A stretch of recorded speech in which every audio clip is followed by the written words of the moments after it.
नमस्कार दोस्तों, मैं आशीष ओझा मैथ के इस ऑनलाइन प्लेटफॉर्म पर एक बार फिर आप सबका स्वागत करता हूं।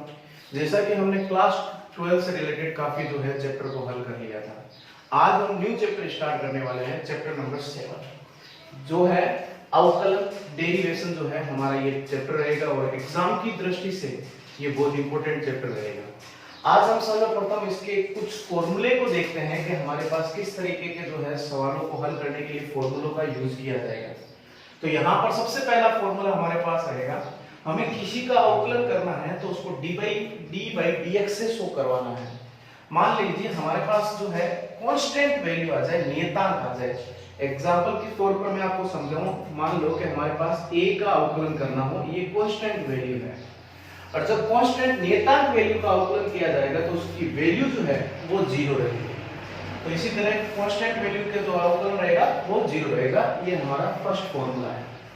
दूसरे फॉर्मूले में चलेंगे, अगर हमारे पास कोई भी जो फलन है वो इस तरीके से आ जाए y ax के रूप में आ जाए, तो इसका मतलब ये जो है हमारे पास नियतांक है, कांस्टेंट वैल्यू है और ये चर राशि है, हमारे पास चर वेरिएबल रहेगा। इसका अवकलन करने के लिए dy by dx equals to हमें कांस्टेंट वैल्यू को आगे लाना है और dy by dx को x के साथ अवकलन करना है। तो मतलब कांस्टेंट वैल्यू को छोड़ना है, x के सापेक्ष हमें x का अवकलन करना है। फिर फॉर्मूला है हमारे पास, यदि हमारे पास dy by dx हमें किसी चर की पावर n के रूप में किसी का अवकलन करना हो तो घातांक को हम आगे ले आएंगे और 1 माइनस कर देंगे, तो हमारे पास इसका अवकलन हो जाएगा x की पावर n का अवकलन रहेगा n x की पावर n माइनस 1 के रूप में लिखा जाएगा। तो ये हमारे पास फॉर्मूला रहेगा। मान लीजिए इसको एग्जांपल के तौर पर बताएं तो dy by dx x square का हमें अवकलन करना है। तो x स्क्वायर का अवकलन करने के लिए 2 को आगे ले आएंगे, x स्क्वायर माइनस 1, देन ये बन जाएगा 2x की पावर 1 या फिर 2x बन जाएगा इसका अवकलन। फिर हम चलते हैं नेक्स्ट फॉर्मूले की तरफ। यदि हम dy by dx e की पावर x का अवकलन करते हैं तो हमेशा याद रखना e की पावर x का अवकलन e की पावर x रहेगा। नेक्स्ट फॉर्मूला, यदि हमारे पास किसी नियतांक के ऊपर x आए घातांक के रूप में तो इसका अवकलन करेंगे तो हमारे पास आ जाएगा ax log e log of a बन जाएगा। ax e log of a के रूप में लिखा जाएगा। नेक्स्ट हम किसी log x का अवकलन करेंगे, मान लीजिए dy by dx, तो हमारे पास ये वैल्यू है log x, तो इसका अवकलन करने के लिए 1 अपॉन पहले log x का अवकलन करेंगे तो ये बन जाएगा 1 अपॉन x, फिर dy by dx हम x का अवकलन करेंगे और हम अच्छे से जानते हैं dy by dx x के सापेक्ष अवकलन करेंगे तो हमारे पास वैल्यू कितनी रहेगी 1, तो ये बन जाएगा 1 अपॉन x। तो हम सीधा लिख सकते हैं dy by dx log x का अवकलन करेंगे तो ये हमारे पास बन जाएगा 1 अपॉन x के रूप में लिखा जा सकता है। नेक्स्ट फॉर्मूला रहेगा हमारे पास dy by dx a log of x का अवकलन करेंगे तो 1 अपॉन x और a log of e के रूप में लिखा जाएगा। ये हमारे पास नेक्स्ट फॉर्मूला रहेगा। फिर हम कुछ ट्रिग्नोमेट्री फंक्शन का अवकलन करना सीखते हैं। जैसे मान लो हमारे पास dy by dx sin x का अवकलन करना हो तो sin x का अवकलन होता है cos x। ट्रिग्नोमेट्री फंक्शन में हमें ये ध्यान में रखना है, जो भी हमारे c से स्टार्ट होने वाले जो फंक्शन है, मान लीजिए cos x और cot x and cosec x, ये तीनों c से स्टार्ट होने वाले ट्रिग्नोमेट्री फंक्शन का जो अवकलन रहेगा उसके आगे माइनस लगने वाला है। तो वैसा ही है, सबसे पहले अगर sin x का अवकलन करेंगे तो sin x का अवकलन रहेगा cos x, cos x का अवकलन करेंगे तो ये बन जाएगा माइनस sin x। तो ये हमें याद रखना है, c का अवकलन है तो माइनस sin x। उसी प्रकार tan x का अवकलन करेंगे तो हमारे पास बन जाएगा sec स्क्वायर x। ये ट्रिग्नोमेट्री फंक्शन हमने 11th में हल करके देखे थे। फिर हमारे पास आता है dy by dx cot x का अवकलन रहता है minus cosec square x। Second last dy by dx sec x का करेंगे तो sec x tan x के रूप में लिखा जाता है। लास्ट जो ट्रिग्नोमेट्री फलन है हमारा वो है dy by dx cos x का अवकलन करेंगे तो ये बन जाएगा minus cos x and cot x। ये हमारे पास फलन बन जाएगा, ट्रिग्नोमेट्री का फॉर्मूले के रूप में यूज किया जाएगा। कुछ नया है जो इनवर्स के रूप में है, मान लीजिए हमारे पास sin इनवर्स x का अवकलन करना हो हमें क्वेश्चन में, तो इसका जो एक फॉर्मूले के रूप में लिखा जाएगा 1 upon under root 1 minus x square के रूप में लिखा जाएगा। दोबारा बोलते हैं dy by dx sin inverse x का अवकलन करना हो तो इक्वल्स टू में 1 upon under root 1 minus x square के रूप में लिखा जाएगा। उसी प्रकार cos इनवर्स x का हमें अवकलन करना हो वही रहेगा, सिर्फ जो फॉर्मूला था sin x का उसके आगे हमें माइनस नेगेटिव का साइन लगाना है। तो 1 upon under root 1 minus x square, ये फॉर्मूले याद रखें इन दोनों को पेयर के रूप में। नेक्स्ट जो है हमारा tan इनवर्स x का अवकलन करना हो तो उसका सरल सा फॉर्मूला है 1 अपॉन 1 प्लस x स्क्वायर के रूप में लिखा जाता है। कोट का वही फॉर्मूला है, c के रूप में है तो नेगेटिव साइन लगेगा, तो dy by dx cot inverse x का अवकलन रहेगा minus 1 upon 1 plus x square के रूप में लिखा जा सकता है। अब सेकंड लास्ट चलते हैं, dy by dx sec inverse x का अवकलन करना हो तो 1 upon x under root x square minus 1 के रूप में लिखा जाएगा। ये फॉर्मूला हमें याद रखना है। Last one dy by dx cos inverse x का हमें अवकलन करना हो तो 1 minus 1 upon x under root x square minus 1 के रूप में लिखा जाएगा। ये हमारे 19 जो फॉर्मूले हैं आगे आने वाले चैप्टर के जितने भी क्वेश्चन होंगे सब में हेल्पफुल रहेंगे। राइट, अब हम चलते हैं आज के फर्स्ट क्वेश्चन की तरफ। एक्सरसाइज 7.1 को ले लिया है और इसमें हमें x के सापेक्ष कुछ फलन दे रखे होंगे, x के सापेक्ष उनका डेरिवेशन करना है, अवकलन करना है। तो मान लीजिए 7.1 का फर्स्ट क्वेश्चन है हमारे पास, y equal to sin x square के रूप में है। हमें इसका रेस्पेक्ट टू x जो है x के सापेक्ष अवकलन करना है। तो x के सापेक्ष अवकलन करने के लिए हमें फॉर्मूले का भी यूज लेते रहना है जो भी हमने अभी लिखे थे। तो dy by dx और dy by dx हमें अवकलन किसका करना है, sin x स्क्वायर का। तो पहले dy by dx के रूप में लिखा है इधर, और पहले हमारे पास sin है, ट्रिग्नोमेट्रिक साइन का हमने अवकलन किया था cos के रूप में, तो ये बन जाएगा cos x स्क्वायर। हमने sin का अवकलन कर दिया, अब हमें x का स्क्वायर का अवकलन करना है, देन हमारे पास हो जाएगा dy by dx x square के रूप में लिखा जाएगा। तो वापस dy by dx हमें एक एक स्टेप का अवकलन करना है, तो ये बन जाएगा cos x स्क्वायर।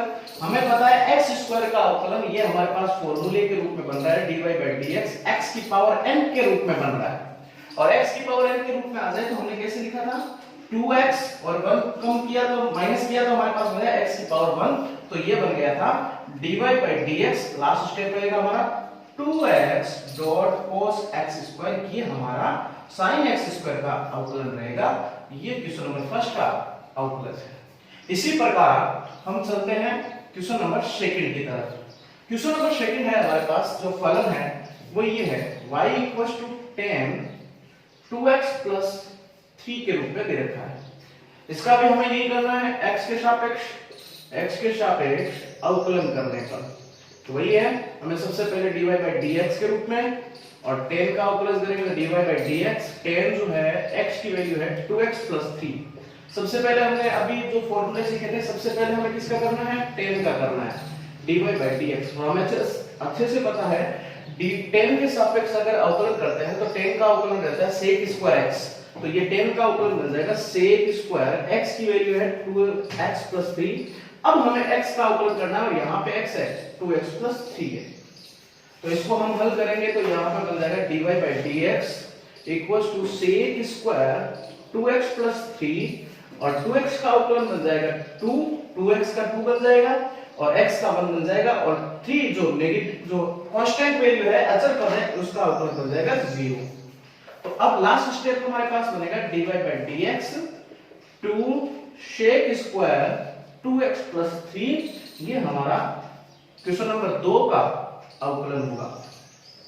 राइट, अब हम चलते हैं क्वेश्चन नंबर 3 की तरफ। क्वेश्चन नंबर 3 है हमारे पास जो फलन दे रखा है, फंक्शन दे रखा है y equals to sin bracket cos bracket x square के रूप में दे रखा है। तो हमें इसके x के सापेक्ष अवकलन करना है। तो x के सापेक्ष अवकलन करने पर हमारे पास जो कंडीशन बनेगी, स्टेप बाय स्टेप चलना है हमें, dy by dx और ये कंडीशन है sin cos bracket x square bracket close. तो सबसे पहले हमारा जो रहेगा वो साइन का अवकलन रहेगा। हम सब जानते हैं साइन का अवकलन होता है कोस, और x जो है हमारा इतना पद रहेगा, तो साइन का अवकलन रहता है कोस x, कोस फिर कोस x स्क्वायर, ये कंडीशन रहेगी हमारी। फिर हमें कोस x स्क्वायर का अवकलन करना है, कोस x स्क्वायर का अवकलन करना है। तो स्टेप बाय स्टेप चलते रहेंगे। dy by dx cos x square bracket close, कोस का अवकलन हमें पता है माइनस साइन, तो माइनस आगे लिख सकते हैं, तो ये बन जाएगा साइन x, x का वैल्यू है x स्क्वायर। अब हम करेंगे नेक्स्ट स्टेप, हमारे x स्क्वायर का अवकलन करेंगे। तो हमारे पास जो कंडीशन बनेगी dy by dx equals to minus cos x square, फिर हमारे पास बन जाएगा साइन x स्क्वायर, और x स्क्वायर का अवकलन रहेगा 2x। तो इसको लास्ट स्टेप में लिखा जा सकता है dy by dx minus 2x sine x square cos bracket cos x square के रूप में लिखा जा सकता है। ये हमारे क्वेश्चन नंबर 3 का डेरिवेटिव रहेगा, डेरिवेशन रहेगा राइट आउट। अब हम चलते हैं क्वेश्चन नंबर 4 की तरफ, जो हमारे लिए इंपॉर्टेंट भी रहेगा। क्वेश्चन नंबर 4 में हमारे पास y equals to sec x minus 1 upon sec x plus 1। तो इसको हम अवकलन करने से पहले इस फलन को एकदम इजी रूप में लिखना है, सरलतम रूप में लिखना है, ताकि हमारा अवकलन आसानी से हो पाए। तो सबसे पहले जैसा कि हम पहले करते थे, sec का हमें cos और sin के रूप में कन्वर्ट करना है, तो sec को लिख सकते हैं cos x माइनस 1 अपॉन 1, और इसको लिख सकते हैं 1 अपॉन cos x प्लस 1 के रूप में लिखा जा सकता है। इसको हल करते हैं तो हमारे पास जो कंडीशन बनेगी वो बन जाएगा cos x को लघुत्तम लेने पर हमारे पास हो जाएगा 1 माइनस cos x अपॉन, इसको x को कॉमन लघुत्तम लेने पर बन जाएगा 1 प्लस cos x। हम अच्छे से जानते हैं cos से cos कैंसिल आउट हो जाएगा, तो हमारे पास जो फलन बचेगा वो बचेगा 1 minus cos x upon 1 plus cos x। इसको हल करें उससे पहले हम यहाँ पे दो फॉर्मूले सीखते हैं। हमारे पास दो फॉर्मूले हमें याद रखना है, 1 माइनस cos x और 1 प्लस cos x के रूप में ये, और ये हमें आगे भी यूज करने पड़ेंगे और हमारे यूजफुल भी रहेंगे फॉर्मूले। 1 माइनस cos x आ जाए तो इसको हम लिख सकते हैं 2 sin स्क्वायर x बाय 2 के रूप में लिखा जा सकता है। Then sir 1 plus cos x को किस रूप में लिखा जा सकता है? वही है 1 प्लस ये बन जाएगा cos स्क्वायर x बाय 2 के रूप में लिखा जा सकता है। ये दो फॉर्मूले यहाँ पे यूज होंगे। दोबारा बोलता हूँ, 1 minus cos x equals to 2 sin square x by 2, 1 plus cos x equals to 2 cos square x by 2 के रूप में लिखा जा सकता है। तो यहाँ पे हम लिखते हैं 2 sin स्क्वायर x बाय 2 और 1 प्लस cos x की जगह लिखते हैं 2 cos स्क्वायर x बाय 2 के रूप में लिख दिया। cos 2 से 2 कैंसिल आउट हो जाएगा। देन हमारा जो लास्ट फलन बचेगा sin square x by 2 upon cos square x by 2 बचेगा, तो हमारे यहाँ पर लिख सकते हैं sin बटा cos equals to tan square x by 2 के रूप में लिखा जा सकता है। अब ये हमारे पास एक नॉर्मल इजी फॉर्म में ट्रिग्नोमेट्रिक फलन है, इसका हम रिस्पेक्ट टू x के सापेक्ष अवकलन कर सकते हैं। तो इसका अवकलन करेंगे तो हमारे पास कंडीशन बन जाएगी dy by dx equals to dy by dx tan square x by 2। tan का अवकलन जो रहता है वो रहता है sec x tan x रहता है। tan का अवकलन रहेगा sec x tan x, तो हम इसको लिख सकते हैं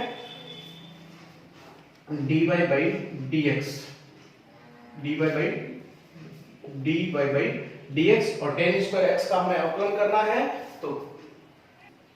तो हमारे पास सबसे पहले घातांक का अवकलन करना पड़ेगा, तो हमारे पास बन जाएगा 2 tan x बाय 2, फिर हमें tan का अवकलन करना पड़ेगा tan x बाय 2 का। तो हम अच्छे से जानते हैं dy by dx 2 tan x by 2, और tan x का अवकलन हमने सीखा था sec स्क्वायर x बाय 2, तो sec स्क्वायर x बाय 2। अब हमें अवकलन करना पड़ेगा x बाय 2 का अवकलन करना पड़ेगा, तो हमारे पास बन जाएगा dy by dx 2 tan x by 2 sec square x by 2 और 1 अपॉन 2, और ये बन जाएगा 1, 2 से 2 कैंसिल आउट हो जाएगा। लास्ट स्टेप जो हमारा बनेगा dy by dx equals to tan x by 2 sec square x by 2। ये हमारा क्वेश्चन नंबर 4 का डेरिवेटिव रहेगा, डेरिवेशन रहेगा, राइट डाउन। अब हम चलते हैं क्वेश्चन नंबर 5 की तरफ। क्वेश्चन नंबर 5 है √x + 1 - √x - 1 upon √x + 1 + √x - 1। ये रूट में दे रखा है। तो जैसा कि हम 10th क्लास में 9th क्लास में करते हैं, हरों का परिमेयकरण करने के लिए संयुग्मी की गुणा करते हैं, तो वही रूल यहाँ पे अप्लाई करेंगे ताकि हमारी कंडीशन आसान बन जाए। तो हम यहाँ पे करते हैं √x + 1 - √x - 1 की अंश व हर में गुणा करके हम पहले इसको सरल बनाएंगे फलन को हमारे। तो ये बन जाएगा y = √1 + x + 1 √x - 1 upon √x + 1 + √x - 1 multiply by √x + 1 minus √x - y upon √x + 1 minus √x - 1। ये कंडीशन बन जाएगी। अब इसको हम हल करेंगे, सिंपलीफाई करेंगे हमारे ब्रैकेट को, तो ये कंडीशन बन जाएगी। हम फर्स्ट ऑफ ऑल इसको हल करेंगे, मल्टीप्लाई करेंगे इसके साथ, तो √x + 1 बन जाएगा, विदाउट x + 1 के रूप में लिखा जा सकता है। फिर हम मल्टीप्लाई करेंगे, इसकी मल्टीप्लाई करेंगे इसके साथ, तो ये बन जाएगा माइनस √x + 1 √x - 1 के रूप में लिखा जाएगा। उसी प्रकार हम इसकी मल्टीप्लाई करेंगे इसके साथ, तो ये बन जाएगा माइनस √x - 1 √x + 1 के रूप में लिखा जा सकता है। और इस स्टेप के लास्ट वाले स्टेप के साथ करेंगे तो ये बन जाएगा प्लस x - 1 के रूप में लिखा जा सकता है। और हम हर वाले को हल करेंगे तो ये बन जाएगा, अगर दोनों को हल करते हैं तो a + b और a - b के फॉर्मूले की तरह लिखा जा रहा है, तो इसको लिख सकते हैं x + 1 और x - 1 के रूप में लिखा जा सकता है। ये हमारी कंडीशन बन जाएगी। ये रहेगा -1 माइनस x - 1 के रूप में लिख सकता है। तो लास्ट जो हमारा स्टेप बनेगा, इसको हल करने के बाद में हमारे पास जो कंडीशन बनी है x + 1, ये बन जाएगा प्लस x - 1। इसको हल करने पर ये हमारे पास बन जाएगा 2 √x - 1 √x + 1 के रूप में लिखा जा सकता है। ये बन जाएगा हमारे पास, नीचे दोनों ब्रैकेट को हल करेंगे तो x कैंसिल आउट हो जाएगा और ये बन जाएगा अपॉन 2 के रूप में लिखा जा सकता है। अब इसको हम हल करते हैं, हमारे पास जो लास्ट कंडीशन बनती है y², हर अंश को हल करने के बाद में हमारे पास कंडीशन बनेगी 2x - 2 √x² - 1 अपॉन 2 के रूप में लिखा जा सकता है। यहां से दो कॉमन लेते हैं तो यहां पर अंदर बन जाएगा x √x² - 1 डिवाइड बाय 2। 2 से 2 कैंसिल आउट हो जाएगा, तो हमारा फलन बनेगा x - x² - 1 के रूप में बन गया है। ये हमारा फलन। इसको हम x के सापेक्ष अगर अवकलन करना चाहते हैं तो अवकलन कर सकते हैं x के सापेक्ष अवकलन करने पर। तो x के सापेक्ष अवकलन करेंगे तो ये बन जाएगा x के सापेक्ष, कैलकुलेशन तो समझना है, सापेक्ष अवकलन करने पर। तो x के सापेक्ष अवकलन करेंगे तो ये बन जाएगा dy/dx x का अवकलन माइनस dy/dx √x² - 1 का अवकलन करना पड़ेगा। तो यहाँ पे बन जाएगा dy/dx, x का अवकलन रहता है 1 और अंडर रूट का अवकलन 1/2 √x² - 1 रहेगा। किसी भी हम रूट वाले का अवकलन करते हैं तो मान लीजिए dy/dx √x का करेंगे, √x का करेंगे तो ये बन जाएगा 1/2 √x और फिर x का करेंगे तो 1 बन जाएगा। उसी प्रकार अंडर रूट 1/2 √x² - 1, अब dy/dx हम अवकलन करेंगे x² - 1 का। तो हमारा जो लास्ट स्टेप रहेगा dy/dx 1 - 2 √x² - 1 और ये बन जाएगा 2x। तो इसको हम लिख सकते हैं dy/dx 1 - 2, ये 2 से 2 कैंसिल आउट हो जाएगा, तो ये बन जाएगा x/√x² - 1, या इसको एलसीएम लेके हल करना चाहते हैं तो ये बन जाएगा x² - 1 minus x upon x square minus 1 के रूप में लिखा जा सकता है। ये हमारे क्वेश्चन नंबर 5 का अवकलन रहेगा, राइट डाउन। अब हम चलते हैं क्वेश्चन नंबर 7 की तरफ। ये एग्जाम की दृष्टि से भी इंपॉर्टेंट क्वेश्चन रहेगा। हमारे पास है y equals to e log of root 1 minus cos x upon 1 plus cos x। जैसा कि मैंने अभी एक फॉर्मूला लिखवाया था आप लोगों को, y equals to e log of x और 1 माइनस, ये फॉर्मूला लिखा था 1 माइनस cos x का, और एक फॉर्मूला लिखा था 1 प्लस cos x का। तो मैंने यहाँ पे बताया था 2 sin स्क्वायर x बाई 2 और इसका फॉर्मूला बताया था 2 cos स्क्वायर x बाई 2 के रूप में लिखा था। अब हम चलते हैं क्वेश्चन नंबर 7 की तरफ। क्वेश्चन नंबर 7 हमारे एग्जाम की दृष्टि से भी इंपॉर्टेंट रहेगा। हमारे पास कंडीशन है y equals to e log of root 1 minus cos x upon 1 plus cos x। इसको हम अवकलन करने से पहले इसको सरल बनाते हैं। जैसा कि हमने एक फॉर्मूले सीखे थे, अभी मैंने बताया था 1 माइनस cos x का फॉर्मूला बताया था, 1 प्लस cos x का बताया था। 1 माइनस का बताया था आपको 2 sin स्क्वायर x बाई 2 के रूप में, और cos का बताया था 2 cos स्क्वायर x बाई 2 के रूप में लिखवाया था। तो इसको हम लिखते हैं y equals to e log of root 2 sin square x by 2 upon 2 cos square x by 2 के रूप में लिखा जा सकता है। तो ये बन जाएगा y equals to e log of x, और ये बन जाएगा tan स्क्वायर x बाई 2 के रूप में लिख सकते हैं। तो ये हमारे पास y के रूप में बन जाएगा e log of tan x by 2 के रूप में लिखा जा सकता है। अब इसको हम x के सापेक्ष अवकलन करते हैं तो हमारे पास कंडीशन बनेगी dy बाई dx, और ये बन जाएगा log x का अवकलन होता है 1 अपॉन x, तो इसी प्रकार ये बन जाएगा tan x बाई 2, और फिर हम अवकलन करेंगे tan x का, tan x बाई 2 का। ये स्टेप आगे लिख रहा हूं, तो ये बन जाएगा dy by dx equals to 1 upon tan x by 2।